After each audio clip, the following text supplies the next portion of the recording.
तो अदालतों के अंदर भी बुरहान है और अब मज़ीद बुरहान आएगा। जब गरीब को इंसाफ नहीं मिलेगा और अमीर को इंसाफ मिलेगा, जब वो फैसले नहीं होंगे जो जिस पे लोग मतलब सज़ाएँ काट रहे हैं और वो फैसले हो जाएँगे जो कि जाकर उनके घरों में बायोमेट्रिक कर लिया जाएगा, तो लाज़िम बात है सवालात तो उठेंगे ना। फिर आप आपको केस आपके पेंडिंग है और आप उठा रहे हैं वो इश्यूज़ जो आप नॉन इश्यूज़ हैं बिल्कुल।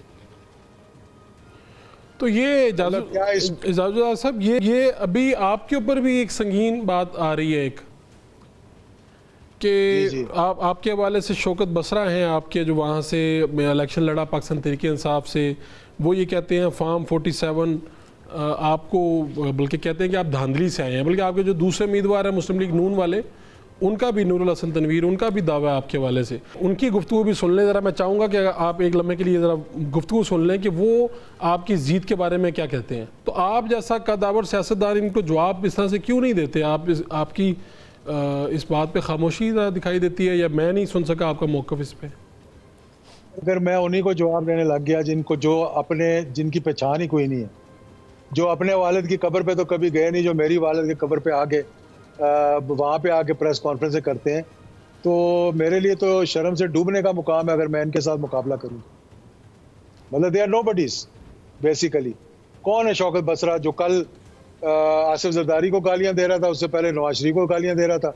इसने जितनी इमरान खान को गालियाँ दी हैं, मेरे ख्याल में कि उसने आज तक इतनी गालियाँ नहीं सुनी होंगी, फिर उन्हीं की गोद में जाकर बैठ जाते हैं। तो ये तो मुफाद परस्त लोग हैं सर। तो आपको क्या खबर मिलती जब लोगों से आप मिल रहे हैं? हर तरफ ये बात होती है जी नवाज शरीफ अपने हल्के हार गए, मानसरा भी हार गए, लाहौर भी हार गए, और फिर उसके बाद कई सर्वे, कई रिपोर्ट्स आती हैं मंजर आम पे। आप इसको किस नज़र से देखते हैं? आप भी बिलीव करते हैं, क्योंकि नवाज शरीफ साहब के साथ आपका लंबा अर्सा गुजरा, कि वो लाहौर से हार गए हैं? इस पर क्या आपका? यानी ये मैं अदालतें बंद हो गई हैं कि मुझसे आप पूछ रहे हैं? नहीं, एक सियासी वर्कर से पूछ रहा हूँ मैं, कोई आपसे तहकीकात नहीं करवा रहा। एक ऐसा आदमी जो ग्राउंड से जुड़ा हुआ है लोगों के साथ, वो क्या देख रहा है? सियासी वर्कर तो 2008 में भी रो रहा था, सियासी वर्कर 2018 में भी रो रहा था, तो मेरी तो आवाज़ किसी ने नहीं सुनी थी। तो ये अब आपने चूंकि कह दिया कि ये बसरा साहब, मुझे अभी ये प्रोड्यूसर साहब बता रहे हैं कि इन्होंने बसरा साहब को भी लाइन पे लिया हुआ है इस हवाले से कि ये जो आपका इलेक्शन था वो उन्होंने आपके वालिद साहब की कब्र पे भी दिया। तो अपना भी टाइम ज़ाया कर रहे हैं। इन जैसे थर्ड क्लास लोगों की अगर आपने बात करनी है ना, तो मुझे आप लाइन पे मत लिया करें। बहुत शुक्रिया आपका। नहीं, आपके मुखालिफ उम्मीदवार हैं एजाजुल हक साहब, मतलब ये तो कोई बात नहीं हुई ना। मौक़िफ़ आपका भी चल रहा था तो उनका भी चलना चाहिए। एजाजुल हक साहब हमारे साथ मौजूद हैं। तो शौकत बसरा साहब, आप हमारी बात सुन रहे हैं? आपकी आवाज़, और जैसे ही आपने कहा है कि शौकत बसरा लाइन पर हैं, ये जो एजाजुल हक जो मैंडेट चोर है, जो वोट चोर है, जिसने वोटों पे डाका मारा है, ये मेरी आवाज़ सुन के भाग गया है, ये डरपोक आदमी है। देखें, सबसे पहले तो मैं अल्लाह ताला को हाजिर नाज़र जानकर कहता हूँ, जिसने वोट चोरी किए हैं, मैंडेट चोरी किया है इलेक्शन में, अल्लाह ताला उसको और उसके बच्चों को इस दुनिया में भी और आखिरत में भी इबरत का निशान बना दे। अच्छा, एक मिनट मुझे प्रोड्यूसर साहब ये कोशिश करते रहे ना कि हमारा उनसे रब्ता क्यों हुआ? क्या इजाजुल हक साहब ने आपके जैसे हमने आपको शायद प्रोड्यूसर साहब ने बताया कि शौकत बसरा साहब लाइन पे हैं, तो इजाजुल हक साहब ने शायद बंद कर दिया है या वो चले गए हैं, खफा हो गए। तो जी अब आप क्या कह रहे थे बसरा साहब? एक तो आपने बात की, मैं आपको दोबारा बताता हूँ फरद भाई, ये किसी सूरत में मेरे साथ लाइन पे नहीं आएगा। मेरा चैलेंज है, मैं पहले भी कह चुका हूँ, दोबारा चैलेंज है कि ये किसी चैनल पे, किसी मस्जिद में, खाना काबा पे बैठ के मेरे साथ बात करना चाहे, मैं बात करने के लिए तैयार हूँ। और दूसरी बात, आपको याद होगा मैंने बाकायदा चैलेंज दिया था एजाजुल हक को कि अगर तुम वाकई इलेक्शन जीते हुए हो तो मैं फैसल मस्जिद में तुम्हारे वालिद ज़ियाउल्लाह की कब्र पर आ रहा हूँ, तुम कुरान पाक पे हलफ दे दो, मैं अपनी पिटीशन भी वापस ले लूंगा और मैं वहां से वीडियो पैगाम जारी करूंगा कि मैं माफी चाहता हूं और मैं माजरत भी करूंगा पूरी दुनिया के सामने। तो ये बसरा साहब आप वहां पे जी बात सुनिएगा ताकि नाजरीन तक बात जानी चाहिए। इतना बड़ा झूठ, अवाम के वोटों पे डाका, और फिर हम कहने को कहें कि हम सियासतदान हैं। लानत है मेरी और किसी और की सियासत पे जो झूठ के मैंडेट पे हलफ जिसने उठाया हो। फर्क उड़ाया फिर ये हुआ कि ये वहां पर नहीं आए, मैंने कुरान पाक पे वहां पे हलफ दिया कि ये तीसरे नंबर पर आया था NA 163 बहावल नगर में, इसके 55 हजार वोट हैं।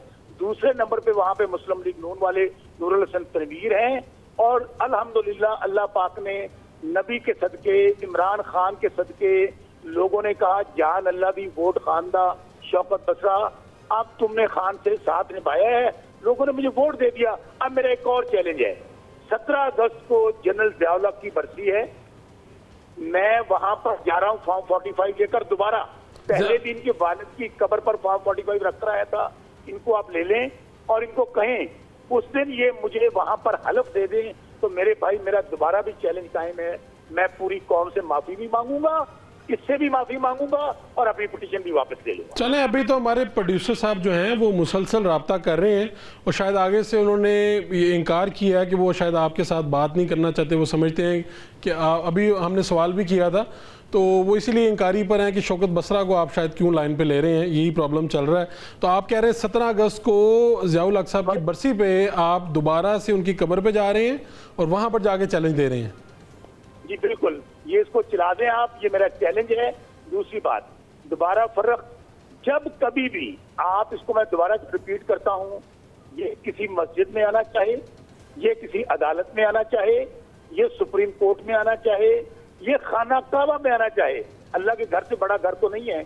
उसके बाद फैसल मस्जिद के वालिद की बरसी है, इस इजाजुल हक भगौड़े की, मैंडेट चोर की, वोट चोर की, जो 50,000 वोटों से ज्यादा से हारा हुआ है खान के सिपाही से, ये कम से कम अपने वालिद की लाज रखे और उस दिन मैं उनकी कब्र पे जाऊंगा, इसे कहें वहां कुरान पाक पे हलफ दे दे पूरी कौम के सामने, तो मैं कहूंगा मैं हार अपनी में। तो आपका स्टेटस क्या है, जो कानूनी कार्रवाई कर रहे हैं उसका स्टेटस क्या है, जो आप गए हुए हैं? स्टेटस ये है, उसका फर्क भाई स्टेटस ये है कि आपको पता है कि हम लोगों ने ट्रिब्यूनल्स में पिटीशन फाइल की हुई हैं, तकरीबन कोई 150 के करीब MNAs MPAs हैं, हम लोग जो फॉर्म 45 से जीते हुए हैं पंजाब से, वहां पर आपको पता है कि जो ट्रिब्यूनल थे उनका स्टे दे दिया काजी फाइसा साहब।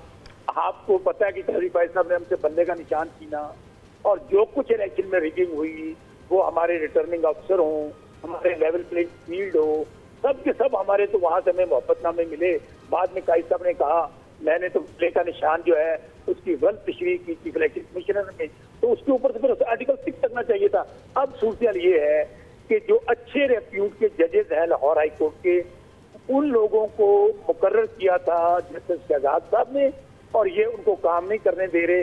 अगर वो जजेस काम करें, ट्रिब्यूनल के 6 जजेस जो पंजाब में लगे हैं, तो मैं यकीनी तौर पे कह सकता हूँ फर्क इनकी हुकूमत 2 महीने नहीं चल सकती, क्योंकि जैसे ही उन्होंने फॉर्म 45 मांगे, इन जजेस ने, तारिक जहांगीरी साहब ने जो इस्लामाबाद हाई कोर्ट में है, उनके खिलाफ तरह तरह के इल्जामात, कभी डिग्री के कभी कुछ, और उसी के बाद ये हुआ था कि ऑर्डिनेंस ले आए ये लोग कि हम लोग रिटायर्ड जजेस लगाएंगे। फिर उन्होंने अभी आपको पता है कानून साजी की है कि ये जजेस नहीं होने चाहिए जो मौजूदा है। तो इसलिए मेरे भाई, ये जो फॉर्म 47 की हुकूमत है, फर्क हर रास्ता बंद कर रही है कि हमारी कहीं चोरी और डाका ना पकड़ा जाए, लेकिन अल्लाह हक है, हक का अल्लाह है, हमेशा हक और सच की जीत होती है। आप देखेंगे कि बहुत जल्द ये अपने न सिर्फ अंजाम को पहुंचेंगे, बल्कि जिस तरह इन्होंने अवाम के वोटों के पे डाका डाला है, जिस तरह अवाम के मैंडेट पे खिलवाड़ किया है, जिस तरह इजाजुल हक अभी मेरी आवाज सुनते ही लाइन छोड़कर भाग गया है, इंशाल्लाह इस दफा कौम इनको मुल्क से नहीं भागने देती, और एक एक इनसे, इनके जो कुछ इन्होंने मुल्क के साथ किया है, अवाम के साथ किया, उसका बदला लेगी। बहुत शुक्रिया आपका शौकत बसरा साहब, आपने हमें वक्त दिया।